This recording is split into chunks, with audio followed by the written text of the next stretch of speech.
Hey everybody, and welcome to Frosthaven. This is something new from Snapshot Games and Arc Games. They were nice enough to send over a copy of this game for me to check out, and it is a video game adaptation of the board game Frosthaven, and it has a lot to do apparently, and with more to come through our early access. It's available now for $39.99. We're gonna get into it. It's apparently very complex. I have never played the board game, and so I am going into this blind. If you're new here, make sure to subscribe, turn notification to all that sort of good stuff. And with that being said, let's go and click campaign, new. We're going to do the training grounds, I think. That's probably a good idea.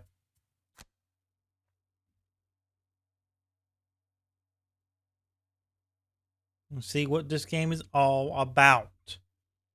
I don't know how long this is going to take, but I guess we're just going to kind of have to see together. Alright, welcome you guildmate. Before setting off, let's make sure we go over the basics. After all, the guild needs to be confident you'll survive the upcoming trip. Use the WASD keys or LMB click drag to move the camera. To rotate the camera, use the Q and A keyboard keys. I'm going to see if there's an FPS lock. It feels like there's an FPS lock.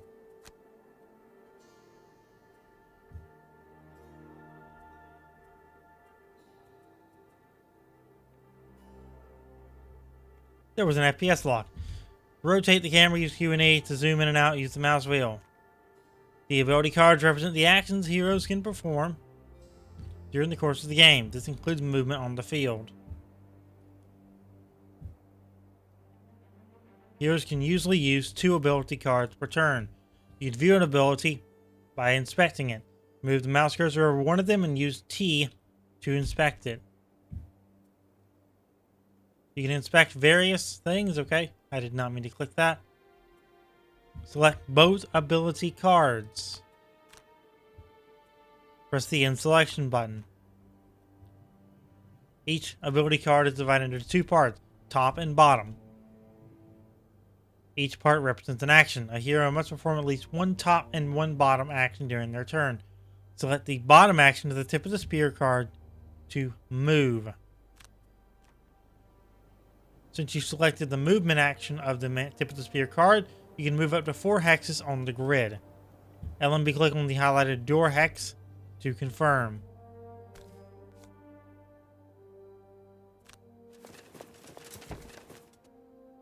You moved only 3 hexes prior to opening the door.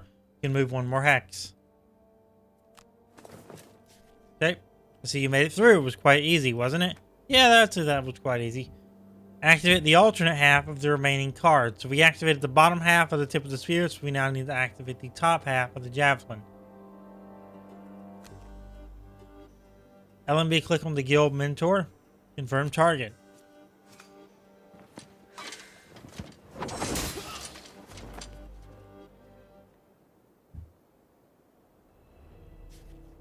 Ouch, you got me good.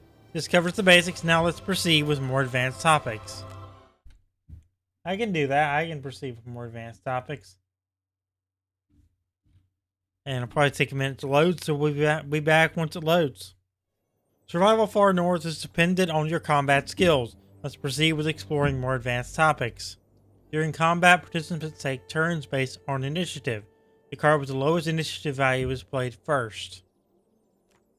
The participant's turn order is displayed in the initiative track located at the top of the screen. Unlike before, you now have a total of 10 ability cards which form your hero's hand. To begin, select the javelin and tip of the spear cards for this round. An important thing to remember, the initiative of the first selected card determines that hero's initiative for the current round. Okay, so I need to basically choose higher initiative, right? No, there's a lower initiative. Okay. Continue. During the hero's turn, you'll still be able to play the selected ability cards in any order, but their initiative won't change.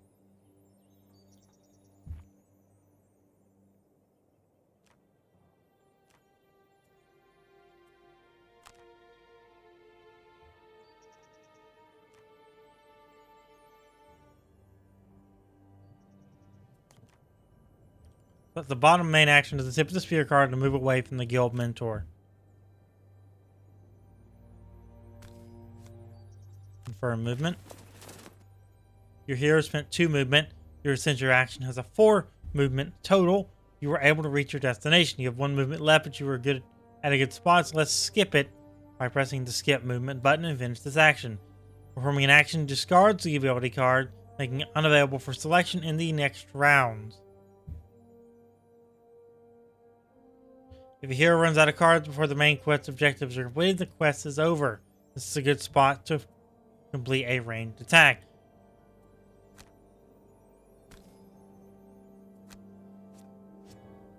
So what I was going to do, and then I was forced to do the other thing. When executing an attack, the damage dealt by the attacker is based on the damage value of the action used, plus a randomly drawn attack modifier. The attack modifiers section lists all possible attack modifiers which can be drawn during combat. Some of them can be drawn multiple times during the quest. The attack modifiers can be customized via the perk screen once you gain access to it. When ready, close the window to continue. We can get null, -2 or 1, or +2, or multiply it by 2. All actions performed throughout the round are listed in the battle log, displayed in the lower right of the screen. Is a handy tool to keep track of things unfolding in each skirmish. Now that you have performed your actions, you can end your turn. It's the enemy's turn to act. Unlike heroes, most enemies can only perform 1 action in their turn. Great tactical thinking. Get ready for my next move. You're gonna hit me, aren't you? How did I know? An attack is landed on your hero.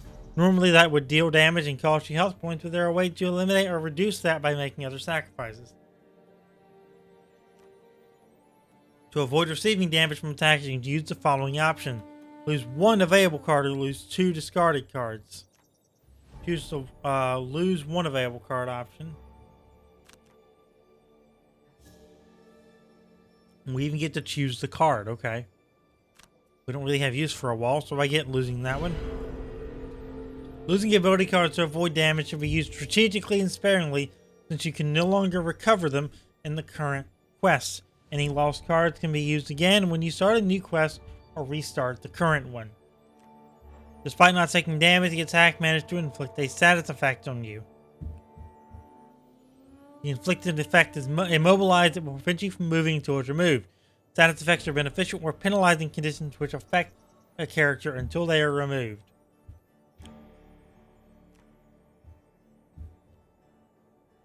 So what do we choose? We have a deflecting maneuver. We have, at the start of a round, you can either choose which 2 new ability cards to play or to perform a rest. Short rest is must lose 1 discarded ability card at random to recover all other discarded cards. You can then select 2 cards to use for the turn. Okay. Long, you must lose 1 discarded ability card to recover all other discarded cards and heal self for 2 hit points. You can't select any other cards to play for the round. There's no need to perform a rest now since you still have plenty of cards to use. So when you were down to our very few cards, this is the best time to perform a rest. That's what the game's telling you. Select the deflecting maneuver and regrip cards. Press the unselected button to start your turn.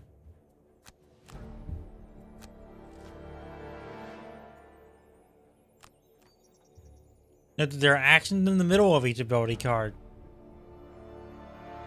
These are the basic actions of each card. Basic attack, you do 2 base damage to the target. Basic move, you can move up to 2 hexes. The main actions of the card are sometimes more powerful than the basic one, however some of them lose the card upon usage. Basic actions only discard the ability card so it can be recovered after testing. Some situations are best handled by sticking to the basic action.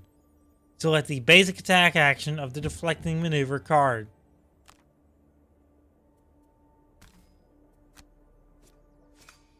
That should take him out. Yep.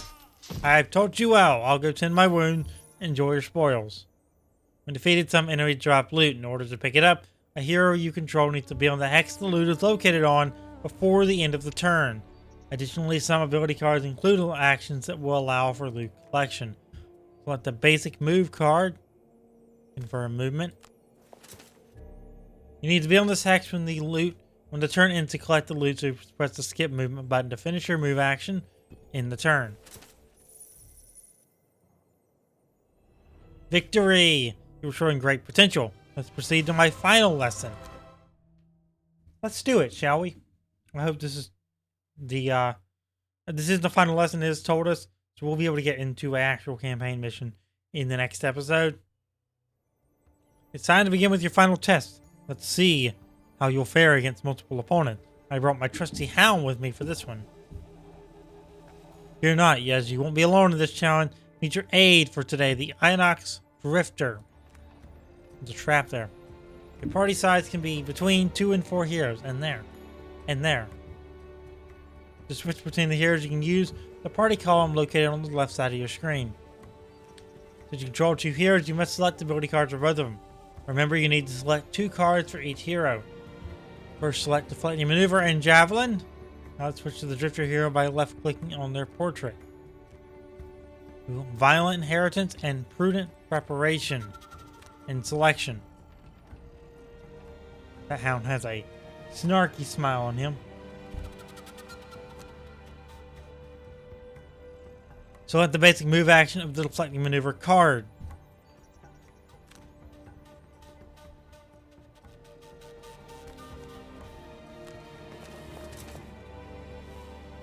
Important, pay attention to the traps and avoid stepping into one as your hero will take damage. Movement abilities, which include a jump action, are a great way to avoid traps, difficult terrain, and obstacle. Select the top main action of the main Javelin card and execute the attack on the Guild Mentor.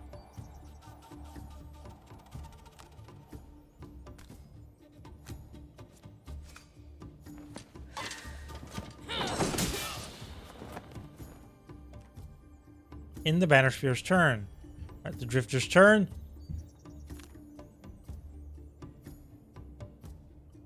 Note that the main action consists of 2 abilities. These are executed in order top to bottom, with a shield and a melee ability. This means you first need to do the shield buff ability and then the retaliate buff ability. This being a self buff ability means the Drifter is selected by default. Okay.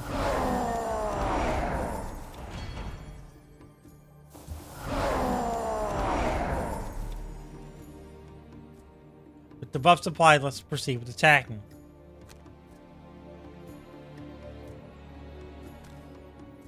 Confirm movement. Get movement. Confirm target.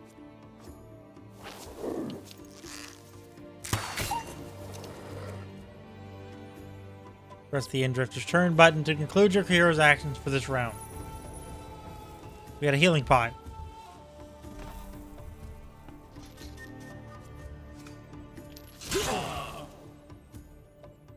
The Drifter is a tough hero and can sustain taking some damage. Press receive damage to take the damage, okay?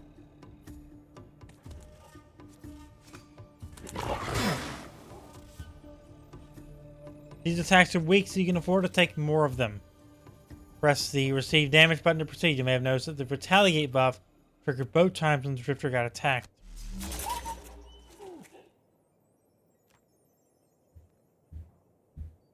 Pincer movement. Unbreakable wall. Vile assault. Bloodletting.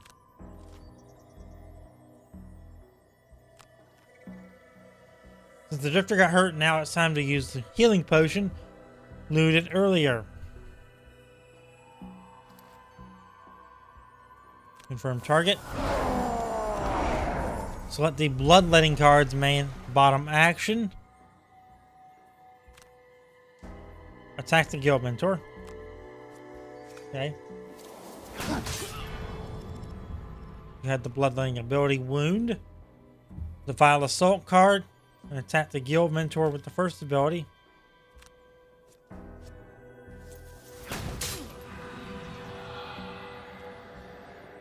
And the Hound with the second. They both rolled a +1, so they take an extra damage.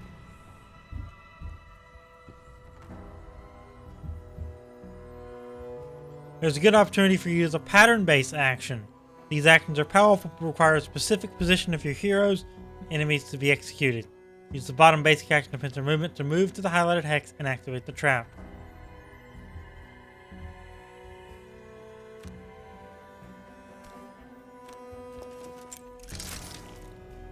As previously mentioned, going over a trap activates it. You take damage. You can afford to take the damage since the banner spear is at full health. Since you are now where you need to be to skip the remaining movement by pressing the skip movement button. Gray hex, this position needs to be occupied by the banner spear. Blue hex, this position needs to be occupied by an ally character. Red hex, this is position of where the attack will land. Ideally, you want all red hexes to be occupied by enemies.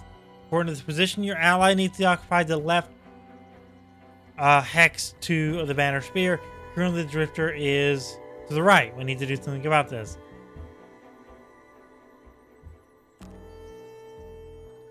Press the R key to flip the pattern. Move the cursor. Okay. You may not notice that not all red hexes in the pattern are occupied by enemies, but that's okay. As the banner spear and the drifter are occupied in the proper hexes, you can execute the attack. Press confirm targets to do that. Goodbye to both of you.